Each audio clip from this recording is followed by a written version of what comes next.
I'm not totally against taking drugs, don't get me wrong. I remember I had this friend who is a doctor. She was calling me scopolamine. Now, if that didn't make you laugh, that probably you're not medically inclined.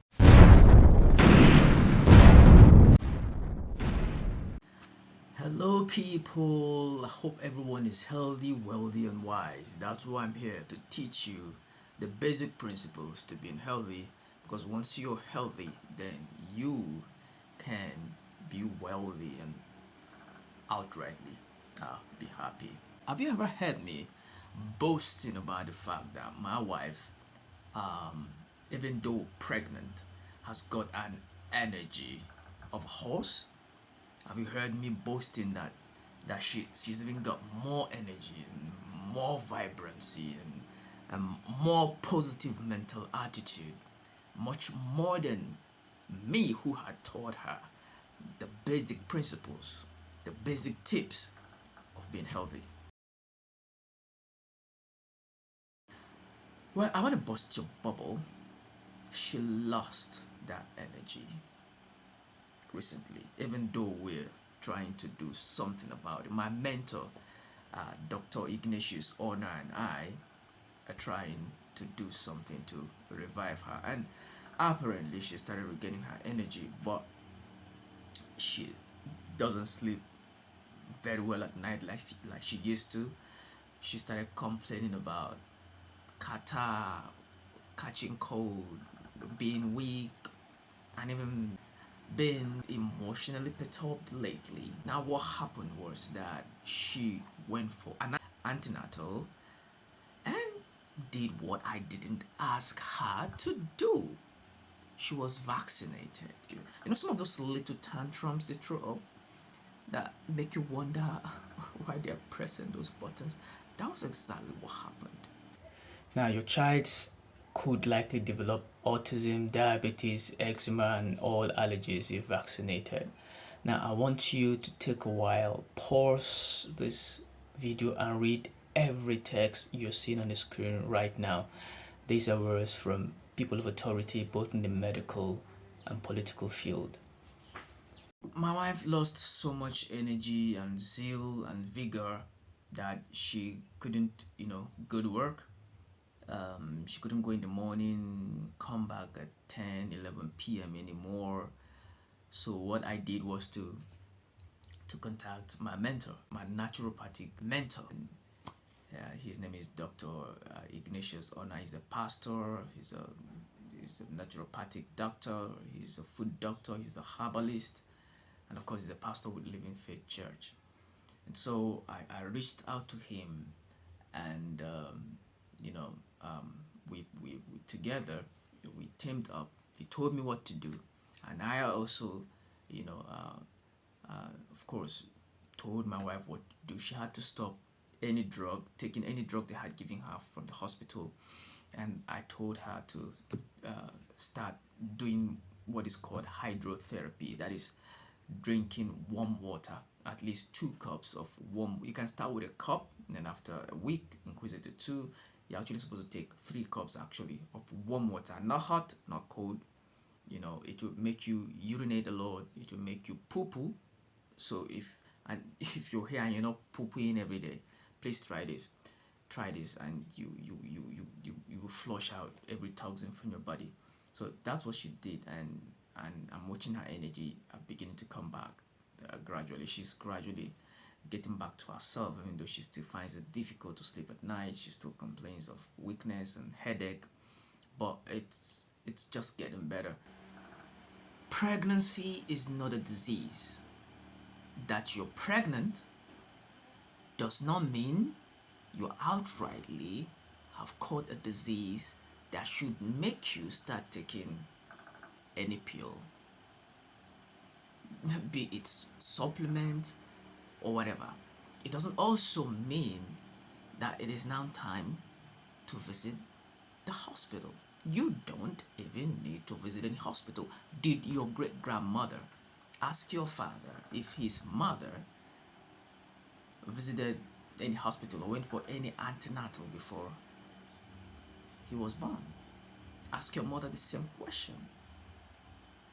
My grandfather was born and he led a healthy life, and his mother apparently didn't go for any antenatal. As a matter of fact, at the time there was no hospital around the part of Nigeria where I come from.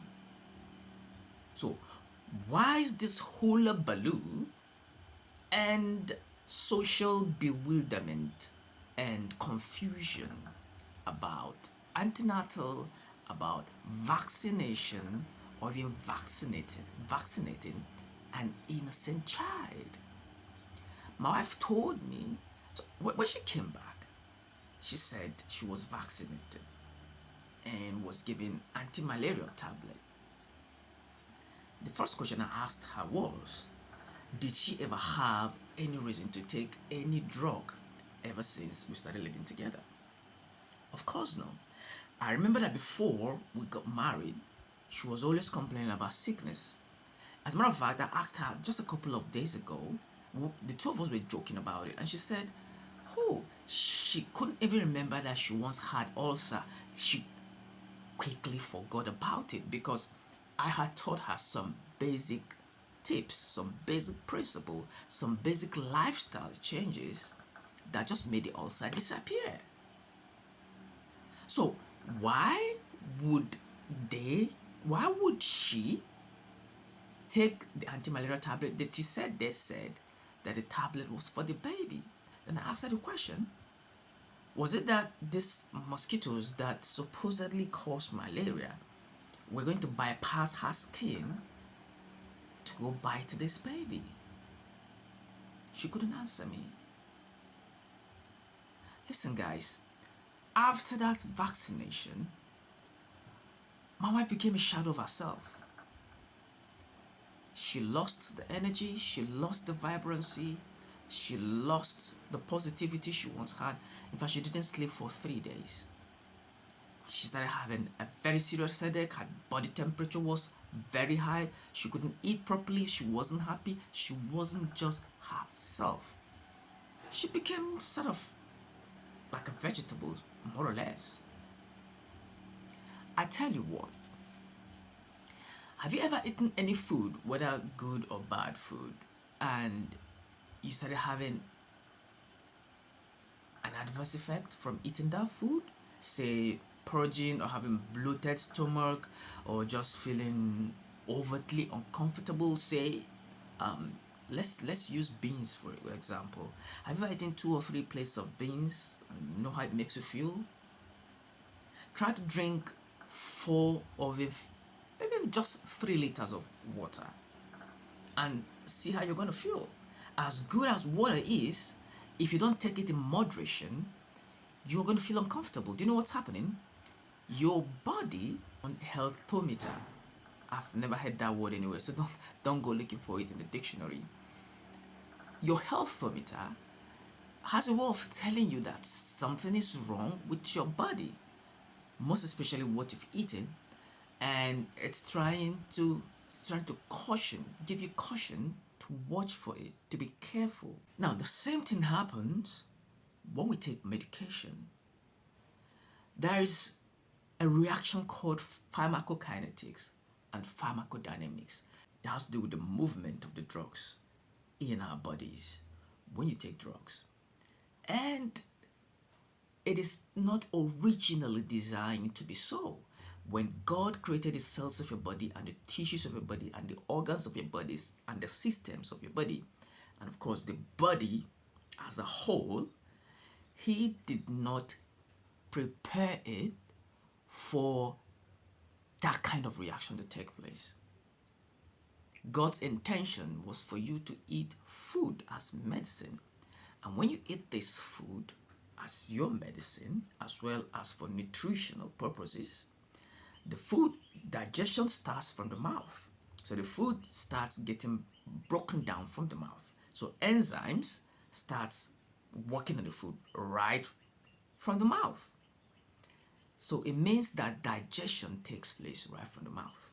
And when this food goes down to your stomach through the esophagus, it gets broken down further and then gets into the small intestine, and in the small intestine, digestion takes place. Now, those are the reactions that the body understands. Those are the digestive pathways that the body understands. And of course, once it gets to the small intestine, this food, if it was carbohydrate, gets broken down into glucose. If it was fat, it gets broken down into fatty acids. If it was beans, that's protein or meat, it gets broken down into amino acids. The nutrient gets taken up into the bloodstream, and the cells of our bodies begin to pick up these nutrients for their use, which is what keeps us going. It keeps us being alive. Now, if you take any drug, for instance, if you notice, it always has an adverse reaction. Now, the only thing that makes you feel uncomfortable when you eat food is when you eat too much of it. So that's why moderation is key in everything you do, whether food or sex or exercise or sleep, whatever it is you can think of. You need to do it moderately. If you overdo it, if you do it too much, your body is going to complain, and it could subsequently break down if you don't slow down. So when you eat your food, or when you take anything into your body, and the body does not understand, it doesn't go through this natural, godly intended digestive pathway, your body begins to react to it. So you begin to feel the side effects of those drugs. Now, I'm not totally against taking drugs, don't get me wrong. I remember I remember I had this friend who is a doctor. We met and we just clicked. I'm also happy because I thought God had answered my prayer. Because I know that with this knowledge and with the fact that I've helped so many people regain their health, it won't be easy for me to open a clinic without being a medical doctor.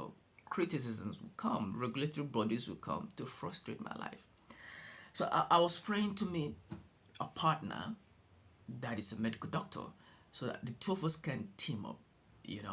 She'll come with her knowledge and I'll come with mine, and we'll have a meeting point and administer therapy to people in a way that would be non-invasive and non-abrasive. So when I met her, I remember she she was calling me scopolamine. Now, if that didn't make you laugh, that probably you're not medically inclined. She called me scopolamine because I sabi scope well. Right. So scopolamine is a drug. And so she said I was very good with words. I was very good with finding the right words to make her succumb to my persuasions and charm. And so she called me scopolamine. And I remember that oftentimes, if she had any challenge or difficulty treating any of our patients, I'll proffer the naturopathic solution or alternative to it. And she started practicing some of those things I was sharing with her. And it was working. It was actually working to the extent she told her colleagues about me and stuff like that. But one day, she just snapped. I don't know what happened. You know how women can be so unpredictable at times. She just snapped and said she has studied medicine for 7 years, even more than 7 years, and I just came all of a sudden from nowhere, and I'm trying to, make her toil, her years of turmoil and studies become useless with my own alternative principle, and that she didn't continue. That she was tired of me. And I thought it was a joke because she was so into me that I was shocked she stopped picking my call until I lost her contact, and I'm sure she probably lost mine too because I'm surprised she hadn't gotten back to me. Now, that said, I'm not against medicine. I'm not against medical doctors. No, They have their place, they have their role. They've done very well for humanity and they will keep doing well for humanity. But I am saying that some of these drugs, if not all, in fact, all of the drugs they give, is not necessary and should only be taken as a last resort in critical conditions when it is the last resort. But on a normal basis, if you have a professional alternative medicine person that would make you consider food as your medicine, then that is the best option for you, because that's actually the therapy that is made for the body from the beginning. But you shouldn't do it on your own. Reach out to me or reach out to any expert out there. Not some of these herbalists around. I just see them abusing herbalism and practicing nonsense, and even doing things that would affect your liver and kidney in the long run. I'm not talking about those quack herbalists. Meet the right alternative medicine practitioner and let the person guide you on what to do, either as a pregnant woman or as a man or woman or a child or even an infant. If you must be healthy, if you must lead a healthy life, I've never taken any drug for 13 years. I've been very energetic. I've been very upright. I've never been healthy in my life in this past 13 years. I don't even pray about being healthy. I'm just healthy because there's a natural principle, there's a natural order that I follow, that I obey. So what there are laws, there are natural laws that when you obey, you don't just need to pray. For instance, if you work, you're gonna get money. You don't need to pray and ask God to give you food or give you money. Just go and work. You will get money, you will get food. Okay? There's a particular lifestyle that when you lead, you will just be healthy. I've met some patients who have told me that their sickness was from their village. And I don't know. I used to think like that some many years ago when I was very sick. I remember one time I went to the hospital. There's a hospital called Specialist Hospital in Lafayette. That was in 2002. I went to the hospital. I suffered this chronic fatigue. We're going to be talking about fatigue in one of my videos very soon and how to manage it. I was having this chronic fatigue, and well, I come from this tribe where people believe is characterized with witches and wizards, and so somebody in my family told me, and I believed her, that sickness of mine was not ordinary, that witches and wizards were after me, they were going to kill me like they killed my father, and I believed her. And I remember I told this doctor at the hospital, then I couldn't even trek more than 10, I couldn't take more than 20 paces without resting. That's how chronic the fatigue was. I was very fatigued, seriously. And I told I remember telling this doctor that it was witches and wizards that were after me. And this doctor told me to go eat beans and vegetable, and thank God he didn't prescribe any drug for me. And that was what I did, and I had a relief. you know I relapsed anyway, because you know I knew I didn't know better. I didn't know better, and I wasn't adequately informed to continue with that form of nutrition until subsequently I dabbled into naturopathic medicine, studied it, and started applying it to my life. I started applying it to my life first, and then subsequently my mother, and I'm going to be displaying my text message to her on how she's very healthy now. Subsequently, my mother, who was dying that time of hypertension and diabetes, she was chronically and critically ill. She was so ill, my sister was not herself. My sister was crying her eyes out. So my mother was my first patient. And of course, I watched her health transform. I remember she would send me text messages every day, that time, telling me how she now felt as though she was 19 years old again. Her energy, came back. she, she flushed all her drugs in the toilet. That's what I asked her to do.